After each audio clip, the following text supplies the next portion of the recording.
Mahal kita, salitang masarap pakinggan, ngunit mahirap paniwalaan.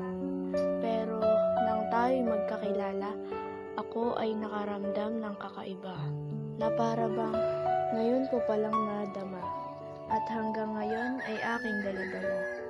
Ikaw lang ang taong pinakaita sa'kin na napakasarap pala mabuhay, at ikaw lang ang nagbigay kulay sa buhay kong walang kakulay-kulay.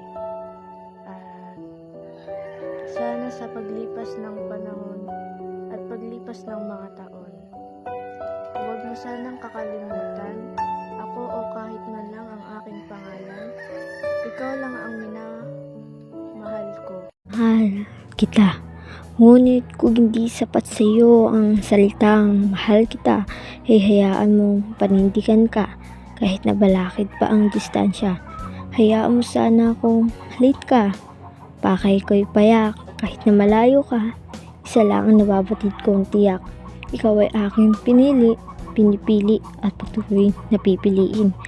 Ikaw lang ang aking nais. Maraming rason kung bakit ako sumasaya.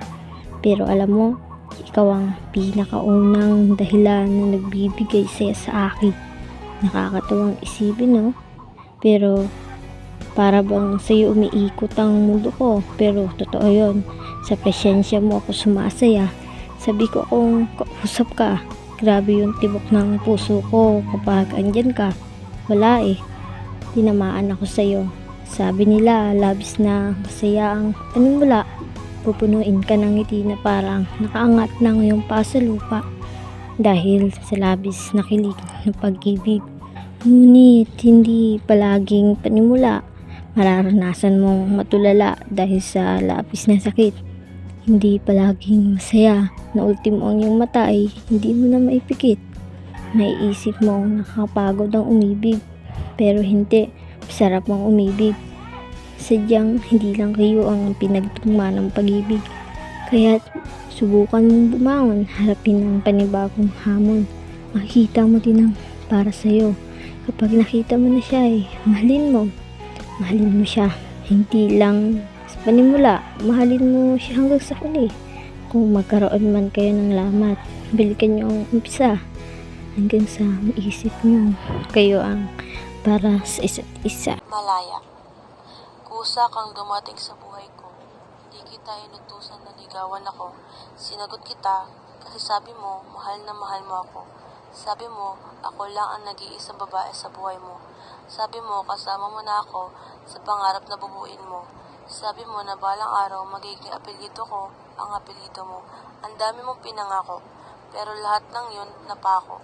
Ang dami mong sinabing matatamis sa salita, pero lahat ng yun kasinungalingan lang pala. Sinabi mo na magtiwala ako sa iyo, at kahit kailan, di mo kayang lokohin ako. Di mo kayang saktan ng tulad ko. Sa bawat tawag mo sa pangalan ko, wala kang ibang binanggit, kundi ang sabihin mismo na ang mga kitay ko. Paulit mong binabanggit ang salitang mahal kita. Ang sarap pakinggan, pero lahat ng yun ay isa lang palang malaking kasinungalingan.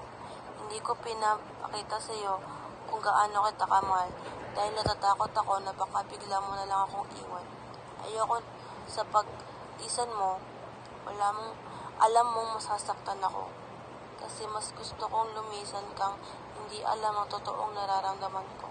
Gusto kong maging matapang sa paningin mo. Ayokong kaawaan mo ako. Ang bilis mong dumating sa buhay ko.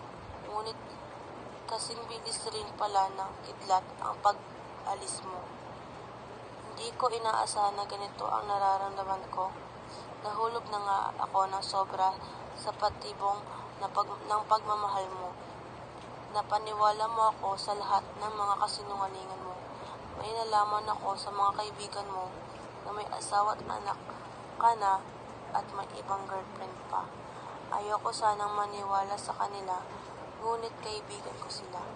Alam kong nag-aalala lang sila, kaya sinabi nila na mas maaga kahit alam nila na maaari akong masaktan. Salamat. Salamat sa lahat ng alaala. Sa lahat-lahat. Ikaw, ang pag-ibig ko sa'yo natatangi, kahit sabihin man nilang mali.